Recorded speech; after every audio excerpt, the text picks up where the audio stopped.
All right, guys, great to see everybody. So this week our focus has been on passing the guard, specifically the recumbent guard with the Toreando pass.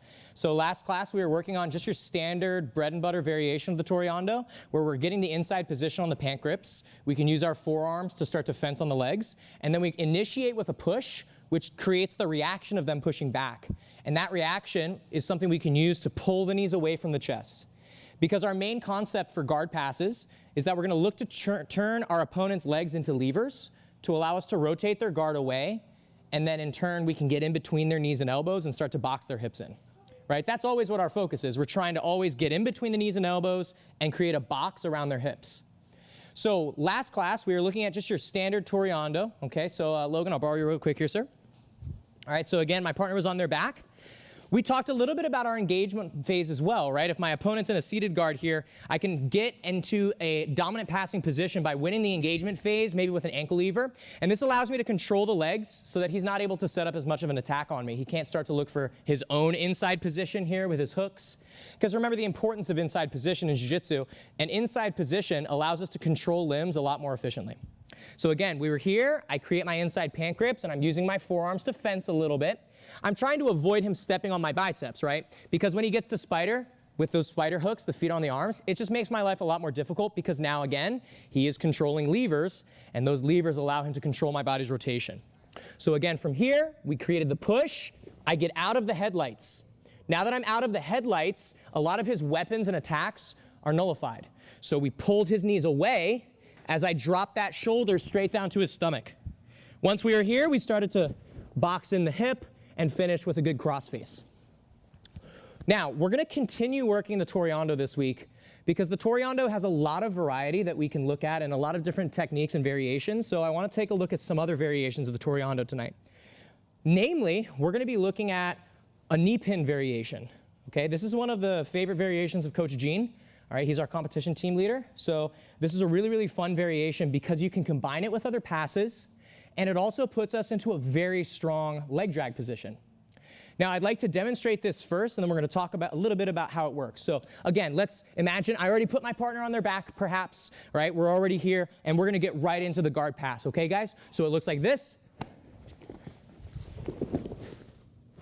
And so now I'm finishing in a leg drag, meaning his legs are dragged across my body, my head is in the same line as his head, and my chest is boxing in his hips. So this is a Toreando because I am turning his legs away from me. The same way we looked at that variation the other night where we were stiff arming the far leg, we're turning their guard away from us here, and we're moving ourselves around it. So this looks different from that first one we did though. That's just cosmetic. Conceptually, it's all the same. So here's how we're going to initiate this time. Instead of getting the inside pant grips here, I'm still going to go for an inside position, but I'm going to be going for a knee grip. So I'm just using my hand to stiff arm his far knee, and my other hand is going to be hooking right here by his rib cage. I'm essentially aiming for his hip bone, but one problem with putting the hand on the hip bone is that it's really easy for him to use this knee to chop that arm through, and he can start to use that to, again, access that lever and strip the grip. Whereas if I'm hooking more on his rib cage here, it's going to be harder for him to do that because I can flare out my elbow a little bit more. So that small little inch can actually make a big difference.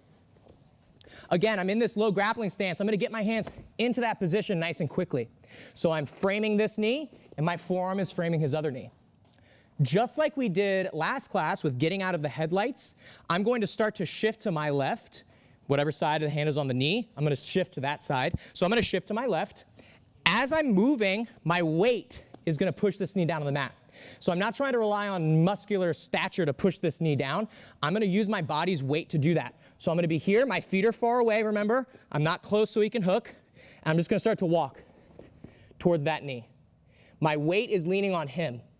Now, I want to make sure that my head is below this top knee if possible. Okay? Obviously, if you're having difficulty, you can stay up a little taller, but it's essentially just a push-up position. So I want my head below that knee so that it's less likely that he can step on my body. Guard retention almost always involves us just taking a foot and stepping back on our opponent to push them off to reset our guard or reset our angle, right, with the headlights. So if my head is down below that knee, there's less surface area that he can step on. Again, for demonstration purposes, I'm on my knee, so I don't fatigue myself as I talk, but this whole time, guys, I'm here. Now that I've pinned that knee, I'm gonna push this knee underneath me, like I'm pushing it all the way behind me to the wall back there. Again though, I don't wanna rely on strength to push the leg. As a smaller person, it can be difficult to move a big, strong leg. So instead of me using my arm strength, all I'm gonna do is walk my body behind it and now walk my body towards it. And look at how I can easily access that leg as a lever to turn it away and point it to the other side. So if you noticed, I'm ending up in what we call a leg drag position. And a leg drag position can take different forms, right? We can have a leg weave in here, right? The most basic variation, guys, we're just gonna stay right behind his legs. So it's like his legs are like a little wall and I'm hiding behind them. But let's think about our passing concept. I'm turning his legs into levers to point his guard away from me, so now I can box his hips in. So this is where the chest and the elbow are gonna come into play. As soon as I folded his guard, my chest is gonna stay heavy and my head is gonna be down on his stomach. Again, I'm looking up so I can talk to you guys, but my head would normally be down here. My opposite elbow is now on the mat, the same way we boxed in the hips before. Now that I'm in this position, my head is straight aligned with his head. A big mistake people make is that they come here and their body's shifted. So I'm perpendicular. The problem with this is that if he starts to push on my head here, he shifts me away a lot and he can start to reset his guard. Whereas if I'm sitting in front of him, push my head, I'm not going anywhere, okay? Once I'm in this position, my head will stay low, and now it's just a matter of you walking either towards his back, if his back is exposed, in which case we can come up, look for our chair sit, or if he's being reluctant and keeping his back flat, no worries, we'll just walk up and start to get to our side mount. So I'll keep the head low, I'll swim through, and I'll just get up to my side mount position. Either way, we're kind of using the leg drag almost like our headquarters position from the last couple weeks. It's like a staging ground from which I can then branch out and finish passing the guard. So we're gonna play with this first variation, okay, our knee pin variation, and then we're gonna talk about a couple of other ways that we can finish this knee pin variation. So again, I'm on my feet, I'm at a good distance, right? I don't wanna be silly and just walk at him. So I'm at a good distance here. I'm gonna get my hands into the inside position, stiff arming his knee, reaching for his back. It's like I wanna hook my fingers into his spine. I don't just wanna put my hand on his hip bone because then he can use this knee to chop my arm out. So again, I'm hooking and I'm flaring this knee, or excuse me, this elbow. Now that I'm here, I walk towards that leg and I keep my head below the knee. My hand is gonna shift from a downward push to a reverse push. So I'm switching from pushing downwards to backwards. So once I'm in this orientation, I get behind his knee and I just run and follow it. So notice, I was on my tippy toes that whole time. We're on our feet so that we can use our legs to be fast. If I'm sitting on my knees and trudging along, legs are quick, they're gonna catch up to you. Again, once I'm here, we can finish depending on how our opponent is laying. If he's on his side, so come up on your side here, boom, yep, he's on his side. And why would they be on their side? Because when I turn his knees, see how that oftentimes rotates his body? This is a perfect opportunity for us to go chest to spine and work our chair sit. Alternatively, we could just keep our head low, walk up north, and start to establish side control. Okay, guys, I'll demonstrate this once more from the rear. All right, guys, so I'm here, I put him on his back, I'm nice and low. I get my hands into position, I walk and pin the knee, get behind it and push. Look, I'm still low, all the way until I'm here. Remember, my head in the same line as his. I don't wanna be perpendicular at this point. So my hips are right behind his, okay? And then again, I can finish however I'd like. All right, I'll show once more from the front without talking. Go ahead and sit up for me. All right, here we go.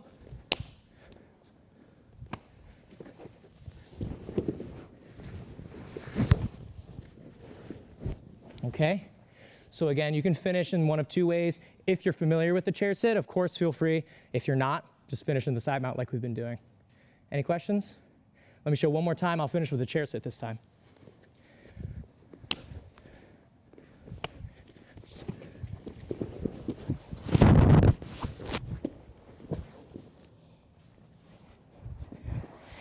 Of course, we're always trying to get on the back, right? That's the best spot. Any questions about this knee pin variation? Sir? Okay, guys, let's go ahead and work this on 2. 1, 2. Alrighty, guys. So does anybody have any questions on this variation so far? We're going to look at a couple different finishes for this. I just want to clarify quickly why we would maybe use this variation, right? Because remember, we want to systemize our techniques as best as possible. And what I mean by that is we want to create if-then statements as much as we can. So like, if my partner does this, then I will do this. So when would this fit into a system, a passing system? This is a pass that we would use a lot when our opponents are giving us really heavy frames and they're really trying to push us away, okay? So this initial tipping motion where I'm folding his knees is very reminiscent of a basic knee cut, where I would start to knee cut from here. If I'm going for this knee cut and I encounter really heavy frames like this, that's when I start to disconnect from the frames and turn that into a Toreando pass. So if my partner gives me frames, then I will go for the knee pin Toreando, because I'm disconnecting myself away from his frames so I can get behind his legs. Remember, he's not Mr. Fantastic. He can't make his arms continue to follow me indefinitely. If I move away from his arms, I can then change the orientation of his legs to pass. So I just want to be clear on the when and why you would use this variation. This first variation is a very sort of like pressure, bulldog, just like run straight through them type of variation. If they're using really, really good frames, they're a really good guard player, you know, it pays off to have things that we can move to. Let's take a look at a quick side note. I just want to talk grips real quick. So the knee hip pin is a great one, right? Again, where I'm here, I'm trying to hook the rib cage so I can really flare this. If my hand's on the hip bone here, he can chop this knee through and break that grip pretty easily. You can also use this grip, or use this pass with the knee grip, or even the pant grip. We would just create a slight difference in our positioning. I would be stiff arming this far knee, similar to how we did with the variation we worked on at the end of last class.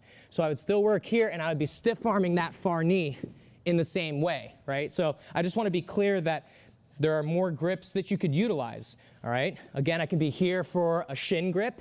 Obviously in no-gi, these would be the main 2 options, shins or knee and hip. However, in the gi, you do have the option of the inside pant grip here. I would just, again, need to make sure that I'm stiff arming the knee away from me, because again, I don't want it to start to step over. Yes, and high leg to step on me. When passing, we want to hide as much of the front of our body as possible, because that's, again, the points that they're going to try to step on to reset their guard. That's why we are so adamant about keeping our head below that knee so it's harder for him to step on me. And then again, I'm pushing that knee back and running behind it. I'm staying as tight as I can. I want to be like a padlock right around his hips, okay? I don't want to have too much space up here like this, because then he's going to start to access the lever to your spine to twist and cross face you, which gives them more space to regard. So I'm super tight here. So I'm keeping my head down. Everything's locked into place. I want to look at a quick variation that you can add in. You can practice both of these. This is a variation you can do with either this word's getting redundant. You can do this with either option for the Toreando. It's just finishing with a knee on belly instead, okay? So let's say we do that knee pin variation. So if I'm here and I'm starting to push this knee, but I'm having a little bit of difficulty pushing the knee back, as long as there's enough space between his knee and his elbow, my knee can go in between. In which case, we're going to go to knee ride, where I'm twisting his legs one way and keeping his shoulder pin on the other side. Alternatively, you can just go straight to knee on belly if you'd like to as well. That's fine. But just remember, we can always go back to our side mount and consolidate the position with a crossface. So let's take a second to play with that knee on belly entry as well. All right, super simple, guys. If there's space between their knees and elbows, insert the knee on belly, okay? So let's show again here. So if I'm in this position, I'll go for the first, variation with the knee pin. So I'm here, I'm trying to push, it doesn't work. So I come in here for a knee ride or a knee on belly. Okay, I'll show one more from the front.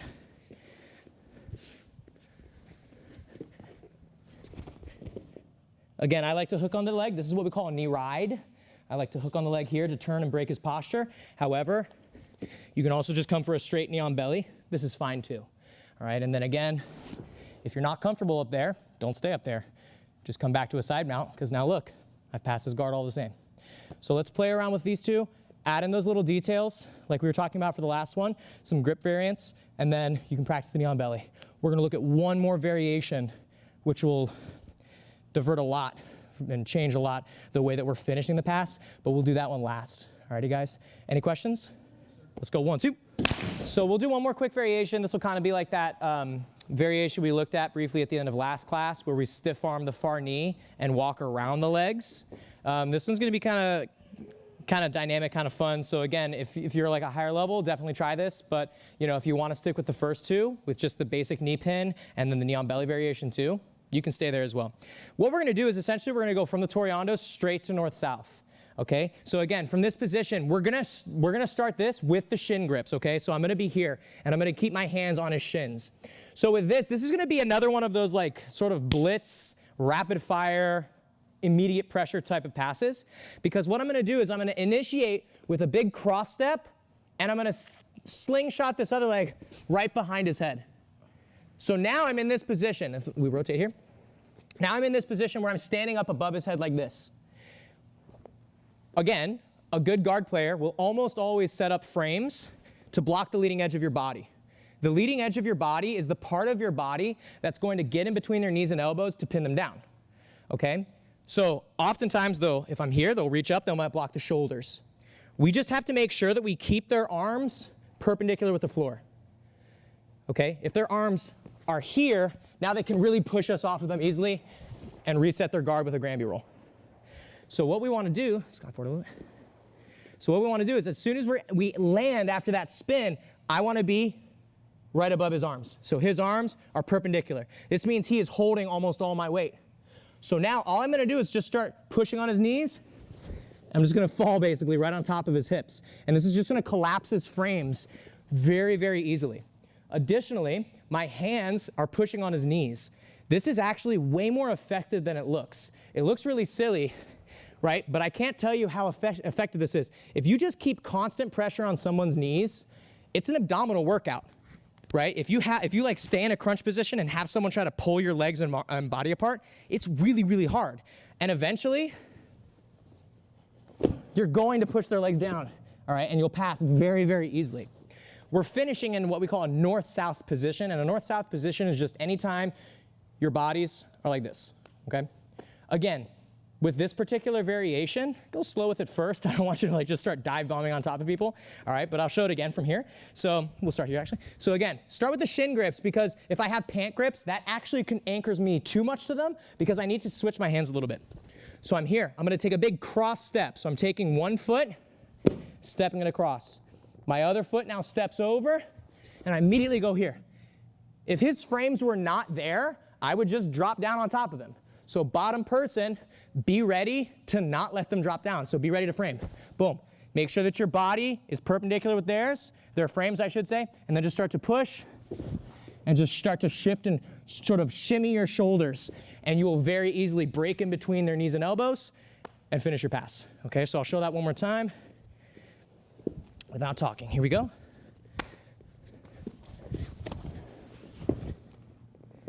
Okay, so like I said, this one is a very proactive, like pressure, bulldog style of just like get in there, get your head down low, and just slide in between the knees and elbows, okay? Anyone need to see it again?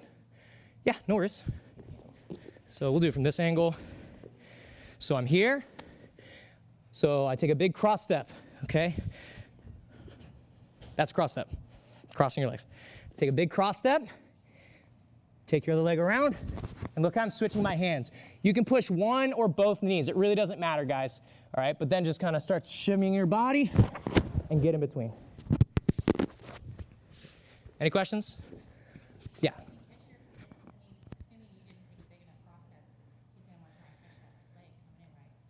He could, yeah. But as long as I take that cross step, I'm immediately stepping out of the headlights. You see that? Because if he's here are the headlights, I'm immediately stepping out of the headlights. So worst case scenario, if I still feel unstable, look, I'll just re-Toreando and just go right back into that pass, okay? So again, we like to have that system of movements. It's not just random stuff we throw out and hope works. It's if-then statements. If they do this, then I do that. If they do this, then I do that, okay? Any questions? So the if-then here would be, if I'm starting to work my pass, and for whatever reason, this is great for, like, we call them Gumby people who are just really flexible, they got really great guards, this is an awesome option. If he's got really flexible legs, run right to north-south. Okay, guys? I'll show it one more time. We'll go here. So see how I just drop my head and start shoving my body right down in between. Let's go, 1, 2.